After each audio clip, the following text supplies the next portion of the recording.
This is अंकित चौधरी और आप सभी का मेरे YouTube चैनल में हार्दिक स्वागत है दोस्तों।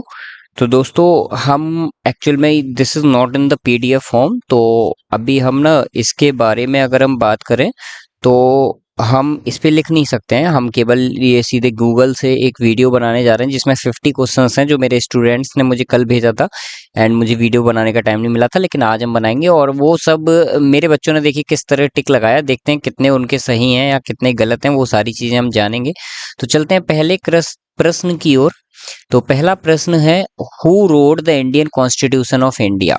Who wrote the Indian original constitution of India? किसने लिखा? तो प्रेम बिहारी नारायण रायजादा ने लिखा। ठीक है, इनका नाम याद कर लीजिएगा, इम्पोर्टेंट नाम है। ठीक है, तो प्रेम बिहारी, देखो बिहार से बिहारी याद कर लेना, प्रेम प्रेम हमें बरसाना चाहिए पूरे भारत में। ठीक है, तो इस तरह से प्रेम बिहारी आप लोग याद कर सकते हैं। ठीक है, चलिए आगे सेकंड क्वेश्चन क्या है? सेकंड क्वेश्चन है, the Indian constitution is the longest written constitution in the world, it contains dash parts articles and schedules. तो सबसे पहले मैं बता दूं कि जब हमारा कॉन्स्टिट्यूशन यानी संविधान जब हमारा बना था तो उस समय पे अगर मैं बात करूं तो 22 पार्ट्स हुआ करते थे, 22 पार्ट्स हुआ करते थे। अभी मैं यहाँ पे लिख नहीं सकता हूँ, चलिए मैं लिख के देखता हूँ। यहाँ पे वैसे माउस से लिखा नहीं जाएगा, नहीं लिखा जाएगा भाई। ठीक है, तो इसको हटा ही देते हैं हम। ठीक है, तो 22 पार्ट्स थे। उस समय 395 आर्टिकल्स थे एंड 8 शेड्यूल थे। ठीक है, उसके बाद जो है अभी प्रेजेंट की अगर बात करेंगे तो 25 पार्ट हैं, लगभग 470 प्लस आर्टिकल्स हैं एंड 12 शेड्यूल हो चुके हैं, जो कि ऑप्शन नंबर ए सही है। लेकिन इसके बारे में थोड़ा सा और बात कर ले रहे हैं। ठीक है, 22 से 25 पार्ट्स हो गए, 3 पार्ट्स बढ़ गए, 448 से 470 आर्टिकल हुए, शेड्यूल 8 से 12 हुए। जो 4 शेड्यूल बड़े उनके नाम क्या क्या हैं? 9 10 11 12 के। तो एक तो आपका जो शेड्यूल है वो किस चीज से रिलेटेड है? आपकी डिफेक्शन लॉ से रिलेटेड है, एंटी डिफेक्शन लॉ। ठीक है, उसके बाद एक आपका पंचायत से रिलेटेड है, एक म्युनिसिपैलिटी से रिलेटेड है। ठीक है, और एक और है कौन सा है? लैंड रिफॉर्म से रिलेटेड है, 9वां शेड्यूल। ठीक है, तो ये सारे शेड्यूल्स भी इंपॉर्टेंट हैं, ये सारे मैंने बच्चों को पढ़ा चुके हैं। ठीक है, चलिए अब आगे बढ़ते हैं। ठीक है, the drafting committee of the Indian constitution was finally completed on 26 November 1949। However it was legally enforced on, लेकिन उसको लीगली एनफोर्स्ड, लीगली स्टार्ट कब किया गया? तो 26 जनवरी 1950 में किया गया। ठीक है, 26 ऑफ जनवरी 1950। ठीक है, और इस दिन क्यों किया गया था, जो कि हमने कल फिर से रिवीजन किया था, जो कि हम डेली करते हैं। क्योंकि वो 1929 में एक लाहौर सेशन हुआ था जिसमें आपके पंडित जवाहरलाल नेहरू जी जो थे वो उसके अध्यक्ष बने थे। ठीक है, 1929। और 1929 में एक और महत्वपूर्ण चीज हुई थी। क्या महत्वपूर्ण चीज हुई थी? जो आपका राष्ट्रपति भवन है वो तैयार हुआ था बनके। ठीक है, वो 1912 से बनना स्टार्ट हुआ था और 1929 तक बनके तैयार हुआ था। उस समय अंग्रेज हुआ करते थे हमारे यहाँ पे। ठीक है, उसके अलावा तो 1950 में 26 जनवरी का दिन इसलिए चुना गया क्योंकि 1929 में स्वराज, पूर्ण स्वराज नाम का एक नारा दिया गया, जो कि कांग्रेस सेशन द्वारा दिया गया। ठीक है, कांग्रेस अच्छी पार्टी होती है, हालांकि मैं पार्टी के बारे में ज्यादा नहीं बोलूंगा किसी के भी, क्योंकि मैं सरकारी आदमी हूँ इसलिए। ठीक है, बट ठीक है, पुरानी पार्टी है जिसने हमारे देश आजाद कराने में काफी मदद की। ठीक है, चलिए अब बढ़ते हैं आगे। आगे क्या है? The constitution was adapted by the constitutional assembly on, जो हमारा संविधान है वो संविधान सभा द्वारा बनाया गया। सबको पता है father of constitution B.R. Ambedkar ji को बोला जाता है। ठीक है, लेकिन पूरा संविधान सभा द्वारा पूरा कॉन्स्टिट्यूशन बनाया गया।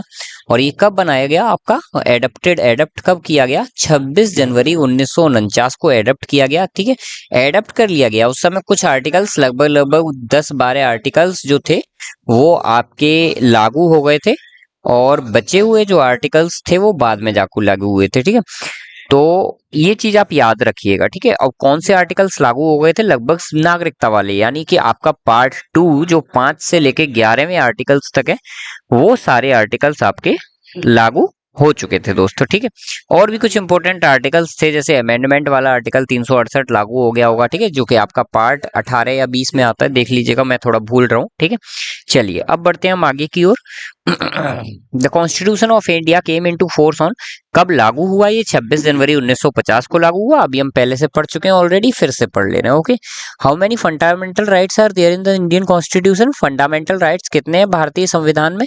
तो भारतीय संविधान में जो आपके कॉन्स्टिट्यूशन फंडामेंटल राइट्स हैं वो लगभग 6 हैं। ठीक है, पहले 7 हुआ करते थे। एक जो आपका राइट टू प्रॉपर्टी जो 21वां आर्टिकल है उसे हटा दिया गया था, तो उस कारण एक जो आर्टिकल है वो कम हो गया था। ठीक है, आगे देखते हैं। Question number 7, which part of Indian constitution deals with the fundamental rights? कौन सा पार्ट जो है वो फंडामेंटल राइट्स के बारे में हमें बताता है? तो वो तीसरा पार्ट है। हमने सारे पार्ट पढ़ चुके हैं। देखिए, पहला पार्ट जो है वो किसके बारे में बताता है? यूनियन एंड इट्स टेरिटरी के बारे में बताता है पहला पार्ट। दूसरा पार्ट किसके बारे में बताता है? दूसरा पार्ट हमें बताता है सिटीजनशिप के, नागरिकता के बारे में बताता है। तीसरा पार्ट जो है वो किसके बारे में बताता है? फंडामेंटल ड्यूटीज के बारे में बताता है, यानी जो हमारा मौलिक अधिकार हैं उनके बारे में बताता है। आगे बढ़ते हैं। Question number 8, the Indian constitution took the ideals of fraternity, liberty and equality from French revolution. ठीक है, फ्रेंच रिवॉल्यूशन से क्या है, ये तीनों शब्द लिए गए। फैटर्निटी जिसमें हम भाईचारा बोलते हैं, लिबर्टी यानी आजादी, एंड इक्वलिटी यानी समानता का अधिकार। ठीक है, ये तीनों के तीनों शब्द जो हैं वो आपके फ्रेंच रिवॉल्यूशन से लिए गए हैं। इसके अतिरिक्त अगर हम बात करें एक इम्पोर्टेंट चीज के बारे में, तो इम्पोर्टेंट चीज क्या है कि जो हमारी इमरजेंसी है वो भी हमारी कहाँ है? जर्मनी से ली गई है। ठीक है, फ्रेंच का पड़ोसी एक देश है जो कि आपका जर्मनी है, वहां से आपका क्या है, जो हिटलर हुआ करता था वहां से इमरजेंसी ली गई है। इमरजेंसी कौन से पार्ट में है दोस्तों? पार्ट 18 में है, शायद 20 में आपका अमेंडमेंट्स है। मुझे कंफ्यूजन है थोड़ा सा, देख लीजिएगा, चेकआउट कर लीजिएगा। ठीक है, उसके अतिरिक्त एक चीज और कि आर्टिकल्स कहाँ से कहाँ तक हैं? अगर हम बात करेंगे इमरजेंसीज के, तो इमरजेंसीज के जो आर्टिकल्स हैं वो कहाँ से कहाँ तक हैं? 52 से लेके 60 तक है। ठीक है, आर्टिकल 52 टू 60। ओके, आगे बढ़ते हैं। The DPSP were taken from Ireland, ये तो सब बच्चों को पता ही है, ये सबसे पहले हमने जब क्लासेस लेना स्टार्ट की थी तो उस दिन बताया था। ठीक है, चलिए आगे बढ़ते हैं क्वेश्चन नंबर 10 की ओर। Among the following, what does article 21 of the Indian constitution guarantee? अब देखो, आर्टिकल 21 जी जो है आपका 18 से 22 तक होता है। ठीक है, सॉरी, आर्टिकल 21 नहीं, आर्टिकल 21 जो है राइट टू फ्रीडम के अंतर्गत आता है, और राइट टू फ्रीडम में आपके 4 आर्टिकल्स आते हैं। ठीक है, राइट टू फ्रीडम में आपके 4 आर्टिकल हैं। कहाँ से कहाँ तक हैं? 19 से लेके 22 तक ये 4 आर्टिकल जो हैं वो आपके कहाँ से कहाँ तक आते हैं? आर्टिकल राइट टू फ्रीडम में आते हैं। ठीक है, अब सुनो थोड़ा सा ध्यान से।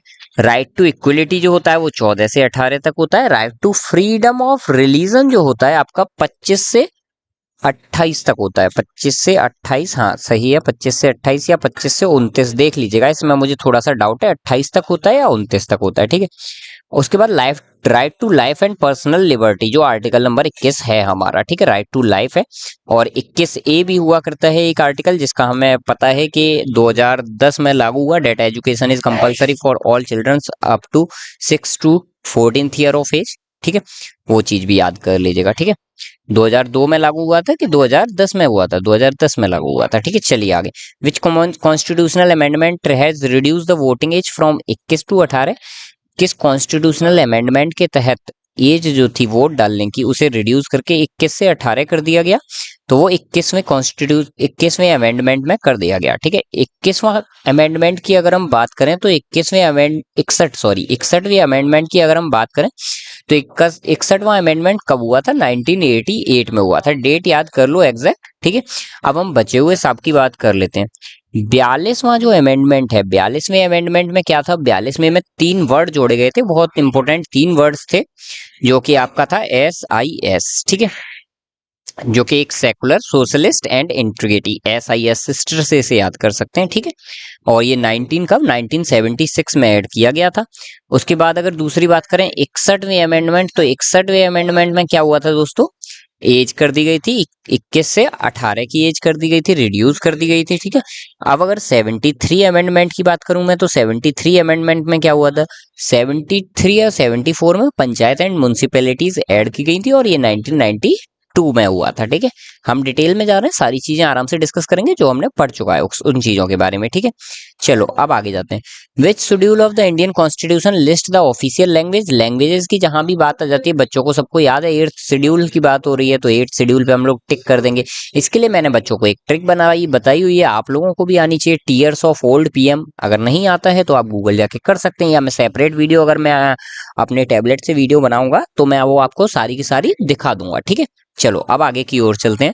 Which part of the Indian constitution deals with the DPSP. DPSP किस पार्ट से लिया गया? अभी हमने पढ़ा था, क्या पढ़ा था कि डीपीएसपी जो है वो आयरलैंड से लिया गया है। ठीक है, लेकिन अगर हम पार्ट्स की बात करें कि कहाँ कौन से पार्ट से लिया गया है, तो वो पार्ट 4th से लिया गया है।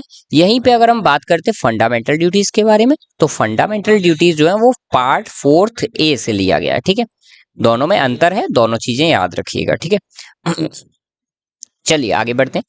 विच of the following provisions of Indian constitution are borrowed from the Canada. भी कैनेडा से लिया गया क्या है भाई?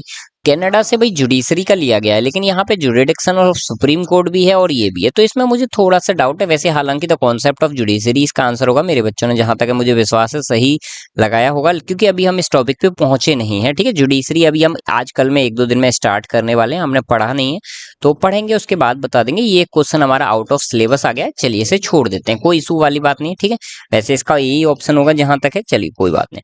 ठीक है, how many members were the part of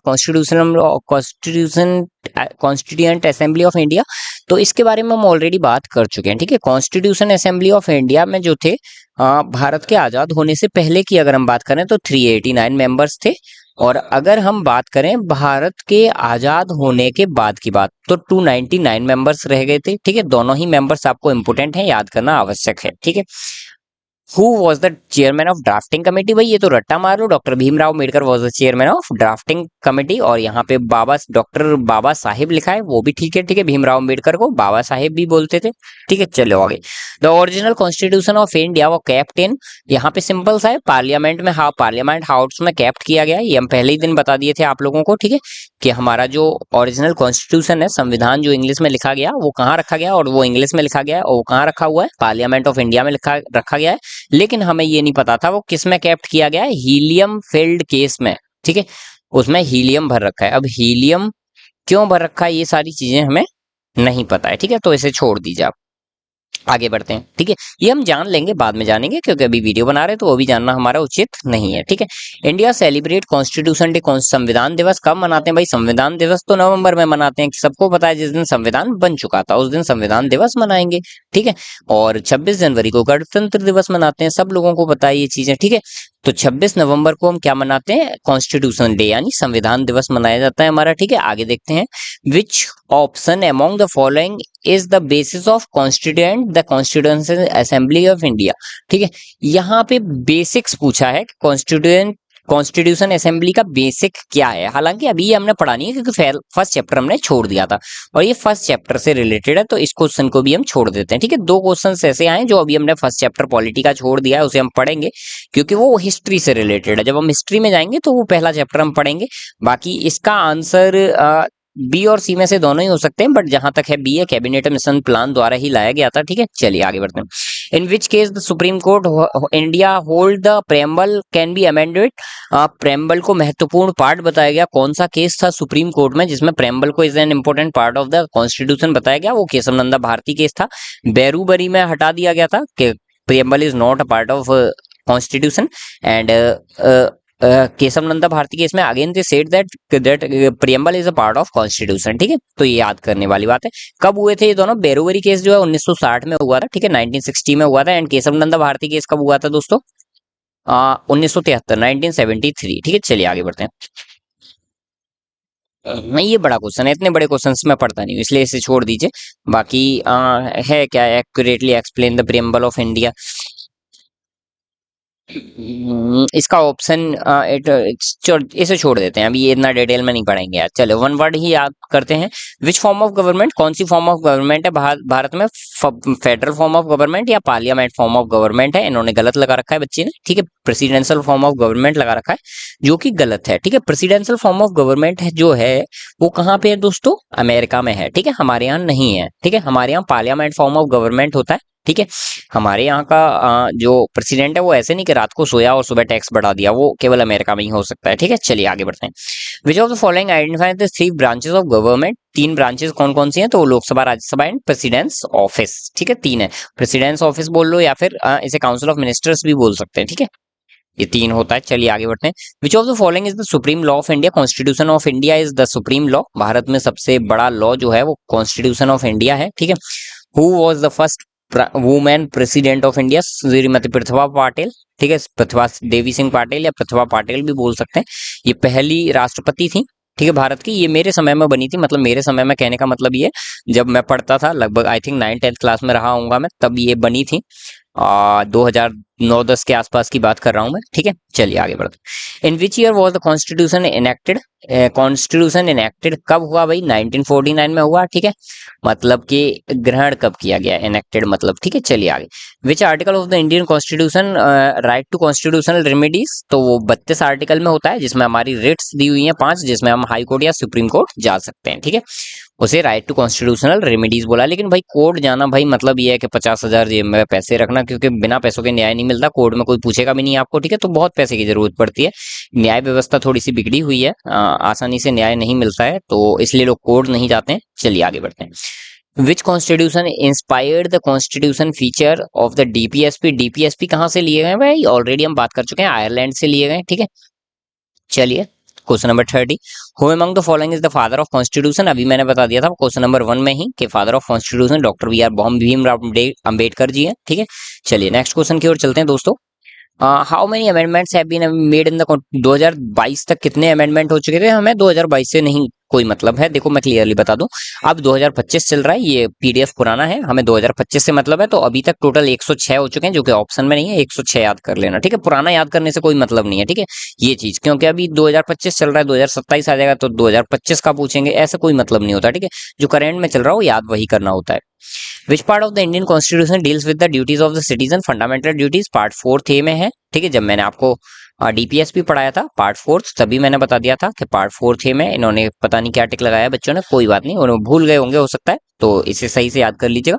what is the term of office for the president of India, राष्ट्रपति के लिए टर्म ऑफ ऑफिस कितने टाइम पीरियड के लिए वो राष्ट्रपति बनता है, तो 5 साल के लिए बनाए जाते हैं, 5 साल बाद फिर से चुनाव होते हैं, याद कर लीजिएगा इसे। विच article of the Indian constitution deals with the abolition of untouchability, abolition of untouchability, ये आपका जो आर्टिकल है वो 14 से 18 यानी राइट टू इक्वलिटी है, और इक्वलिटी में भी कौन सा आर्टिकल है, आर्टिकल नंबर 17 है। ठीक है, 18 में टाइटल्स हैं, 17 में आपका क्या है, 17 में आपका है एबोलिशन ऑफ अनटचेबिलिटी। एंड 16 की अगर हम बात करेंगे तो इक्वलिटी ऑफ लेबर है 16 में। 15 की अगर मैं बात करूंगा तो 15 में सेक्स, रिलीजन, कास्ट, ये सारी चीजें हैं। ठीक है, कास्ट, सेक्स, रिलीजन, फेस, ये सारी चीजें हैं। ठीक है, आर्टिकल 21 की बात अगर मैं करूंगा तो आर्टिकल 21 में राइट टू लिबर्टी है, और 21A की अगर मैं बात करूंगा राइट टू एजुकेशन है। ठीक है, चलिए अब आगे बढ़ते हैं। Which of the following is not a fundamental right, right to education is a fundamental right होता है, 21A में है। ठीक है, राइट टू प्राइवेसी भी होता है भाई, राइट टू प्राइवेसी होता है क्या, होना तो चाहिए, राइट टू प्रॉपर्टी नहीं है। देखो राइट टू प्रॉपर्टी को हटा दिया गया है। ठीक है, क्लियर है, राइट टू प्रॉपर्टी पहले 31वां आर्टिकल हुआ था जिसे हटा दिया गया सरकार ने, 1976 में हटाया, कब हटाया देख लीजिएगा, मुझे एग्जैक्टली नहीं याद है। ठीक है, चलिए आगे। Who was the first female, Fatima baby करके नाम था उनका, फातिमा बीबी। ठीक है, justice female, first female chief justice of India. ठीक है, न्यायाधीश जो थी पहली।